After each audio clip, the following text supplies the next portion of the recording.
Bueno, ahora tenemos unos 15 minutos de debate, de preguntas sobre estas dos intervenciones tan interesantes y que yo creo que han suscitado tantos problemas como... Tú ahí bien, tú, Jordi. Sí, escogemos. Sí, ahí. Bueno, decía que seguro que hay sugerencias, comentarios, preguntas sobre estas dos intervenciones. Ya que estoy con el micrófono, lanzo ahí, aparte de las cuestiones historiográficas, de las lecturas y relecturas, de las interpretaciones constantes de las fuentes y demás, y de la construcción o construcciones también a lo largo del tiempo de esas figuras, incluso desde el punto de vista iconográfico, como hemos visto, pues yo quería preguntarles a los dos, ¿hasta qué punto la pintura de historia y la escultura cívica, la pintura de historia también, esa que se presenta, no creo que sean encargos, sino que son temas que proponen las exposiciones nacionales de Bellas Artes a partir de 1856 y los artistas se presentan? ¿Hasta qué punto cumplen su objetivo, que era educar a la sociedad, ¿no? Educar a la clase media, en definitiva, en unos valores cívicos? O se convierte, o con ese objetivo que en principio era muy loable, se convierte simplemente en un escaparate para los artistas y para sus premios y demás. Bueno, ¿hay preguntas? Marta.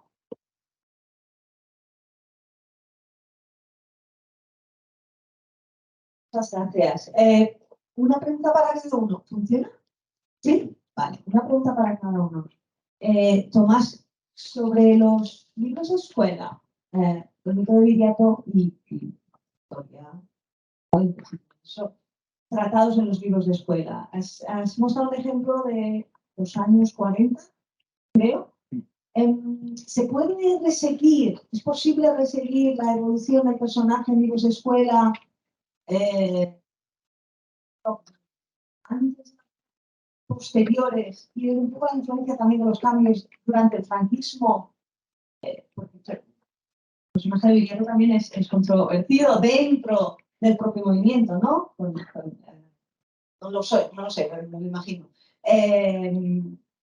Sobre todo pensando en el falangismo un poco y la influencia del falangismo en la educación. Se puede rescribir un poco dentro, no solo dentro del falangismo, pero más allá, cómo es tratado el personaje sobre todo en los libros de escuela. También a partir de ilustraciones, no solo el texto en sí mismo, sino el vínculo entre la ilustración y el texto. Esa sería mi pregunta. Y para Jordi, sobre la estatua, naturalmente, y la conexión estética, pero también ideológica con la famosa estatua de los tiranicidas, Harmodio y Aristogitón. ¿Se ha establecido algún vínculo intelectual ideológico, que evidentemente es una estatua no solo famosísima, sino que tiene una potencia de recepción muy importante en época posclásica?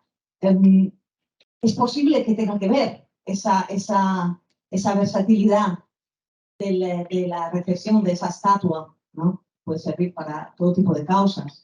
Me pregunto también en el futuro, o si no ha existido ya LGTBI, como sucede con los tiranicidas, si se puede establecer esa conexión o si se ha hecho y qué tipo de reflexiones podrías sacar de aquí. Gracias. Disculpa las preguntas largas. Vale. Muchas gracias por la pregunta.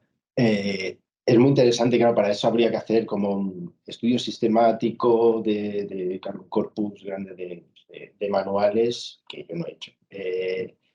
Pero sí, es una idea interesante.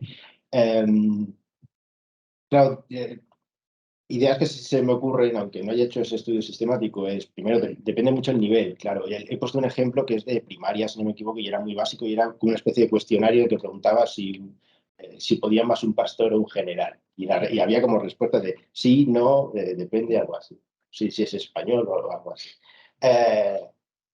Claro, a ese nivel tan básico yo no sé si se podría afinar tanto como para encontrar matices diferentes a lo largo del tiempo. Sí es verdad que los manuales de época republicana del principio del siglo XX, por muy republicanos que sean o liberales que sean, son nacionalistas y la caracterización de estos personajes a estos niveles es muy parecida a la que vamos a encontrar. Otra cosa es a otros niveles en los que se matice más o que el texto esté más desarrollado, o ya manuales de historia más pensados para un nivel de secundaria, universitarios, donde se pueden encontrar más matices. Y ahí los matices, por ejemplo, la diferencia entre una historia del tipo la de Rafael Altamira y la de la época franquista. Ya se ha dicho, por ejemplo, Ruiz Zapatero, que ha estudiado mucho este tipo de... Ahí es una cuestión de matiz, es que al final es muy parecido, el héroe es muy parecido en el fondo, sus elementos constitutivos son muy parecidos, pero en general todos estos también dividimos, ¿no? Por los numantinos, probablemente en la manualística franquista se enfaticen elementos que tienen más que ver con lo militar, la idea del caudillo, otra vez, el viriato como caudillo, que tienen que ver con el liderazgo, que tienen que ver con la propia representación militar y demás, mientras que en manuales republicanos se enfatizan más la libertad, la idea de la independencia, los valores que eso representa, pero son cuestiones de matiz, al final son representaciones muy esquemáticas de héroes nacionales en dos tipos de manuales que son nacionalistas. Solo se escapa de eso ese tipo de visiones alternativas que fueron siempre marginales y que hacen lecturas que nada tienen que ver con discursos hegemónicos. La relación con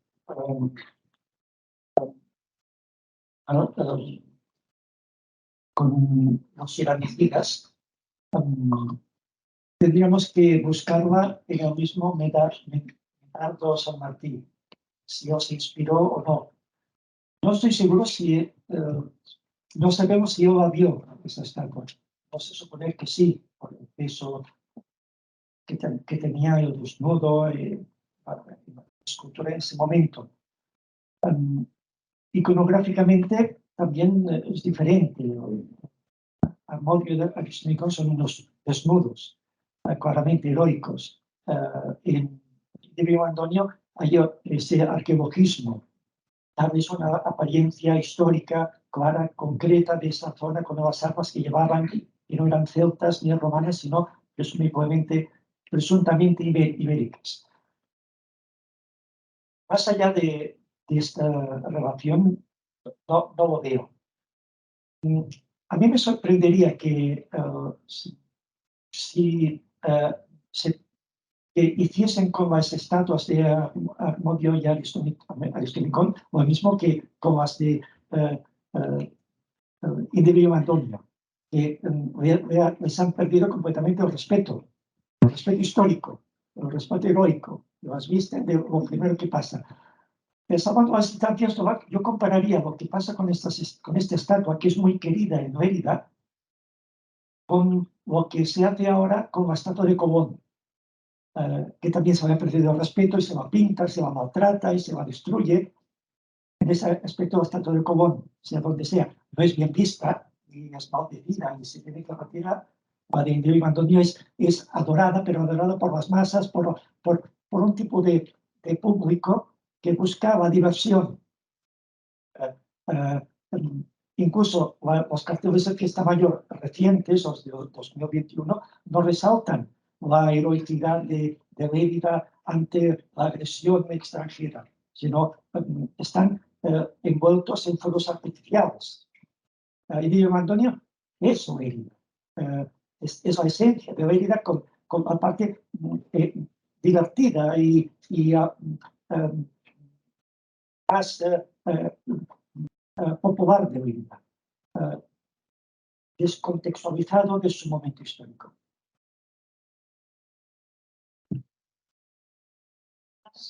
Antonio. Y Oscar. O Oscar y Antonio.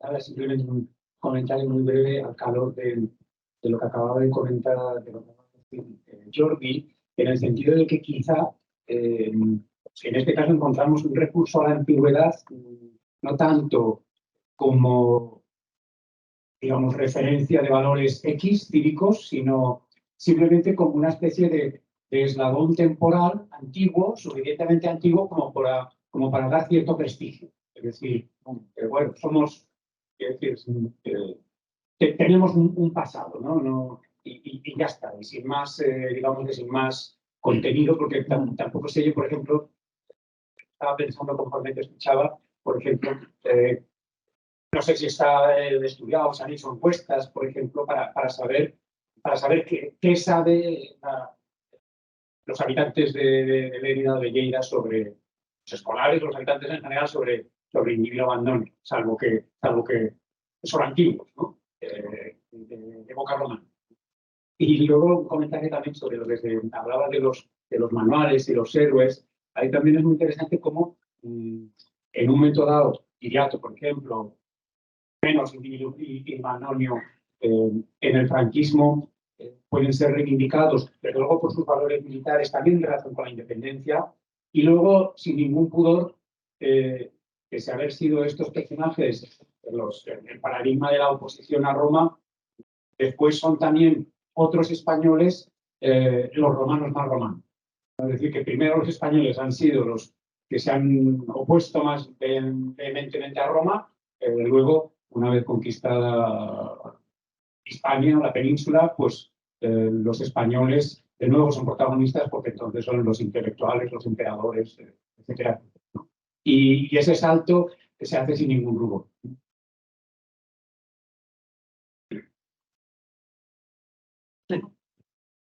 Sí, pero sí que hay un eslabón temporal, evidentemente, pero ese eslabón temporal nada tiene que ver con disfrazarlo de botella de cerveza o de torero. Por un lado va el eslabón temporal y por otro el uso que hace el pueblo, las masas o la gente que sabe divertirse, que lo recrean, lo reinventan cada vez. Indivilo y Mandonia, en una época lejana, fueron régulos y vergetas, pero ahora no. Ahora Indivilo y Mandonia somos nosotros que vamos a tomar cerveza. Pues somos nosotros que reivindicamos un trato justo a los trabajadores de Telefónica. Es decir, son Lleida. Y son Lleida en el presente, no en el pasado. Pero tienen una faceta interesante, Indivilo y Mandonia, que no fueron ni cartagineses ni romanos, como las tierras de Ponent o la Villa misma, que no son ni catalanes ni aragoneses. Son ellos. Y no quieren que nadie se no quieren que nadie se decida por ellos, ni Barcelona ni Aragón. Ellos están en medio, como Indivilo y Mandonia. Se encontraron en un fregado entre cartagineses y romanos y sabieron, perdieron la vida allí, pero son símbolos de la resistencia de Lleida, que es Lleida. Para esa gente joven, perdón, en realidad igual les daría igual. O sea, les da igual Indivilo y Mandonia o, no sé, o un semáforo. Es decir, que es una estatua en un lugar céntrico donde adornarla, ponerle lo que sea, además jugando con la posibilidad bastante segura de que lo ve todo el mundo e incluso sale en el periódico. Y además rompen la estatua. Sí. Se restauró porque alguien cerró y se llevó la lanza. Están derradas. Bueno, yo estoy encantado con vuestras ponencias, sobre todo por lo que supone para comunicación de mañana, ¿no? Y con los puntos de encuentro que veo con el personaje, bueno, acabo de empezar a investigar y tampoco quiero hacer spoiler porque mañana me toca presentar aquí, pero sí que quería preguntaros si a ambos, ¿no? Si tanto de Viriato como de Indivilo y Mandonia habéis podido encontrar ya en el siglo XXI, incluso en la década pasada, algún escrito, incluso artículo académico, o si no académico, al menos algún artículo más o menos erudito, que de alguna manera aún mantenga este relato decimonónico o franquista, incluso, ¿no?, de los personajes. Porque yo sí que me he encontrado con Amsícora y no pensaba encontrar eso. Y no sé si vosotros habéis encontrado algo parecido, algún texto similar. Ya digo, reciente. Evidentemente que sí, que lo hay. Evidentemente que sí, porque este relato decimonónico franquista es entre nosotros. Tenemos ejemplos, no justamente en Livio y Mandoño, sino en otros relatos que puede ser Viriato, puede ser Eofit Campeador, puede ser Covadonga. Sí, sí, se encuentran, desgraciadamente. Yo diría que no se me ocurre un discurso académico, digamos, pues, claramente, por ejemplo, franquista. No se me ocurre.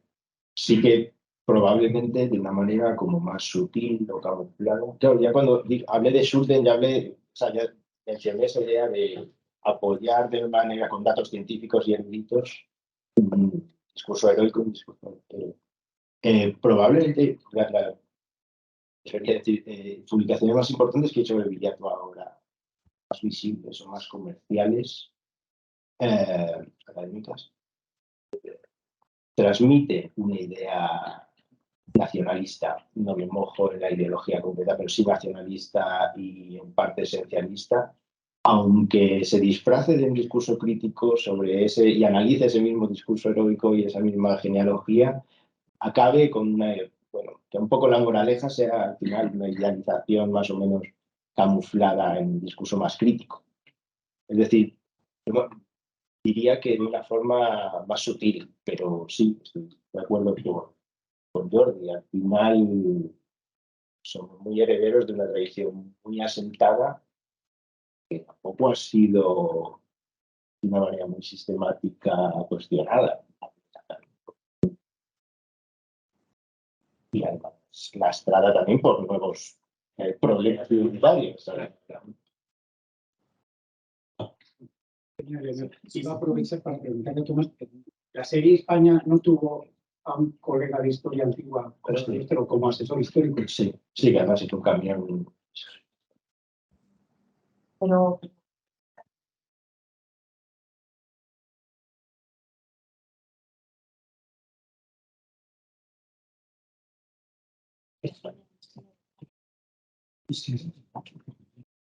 Perdón, sí, pregunta última. Sí, última cuestión. A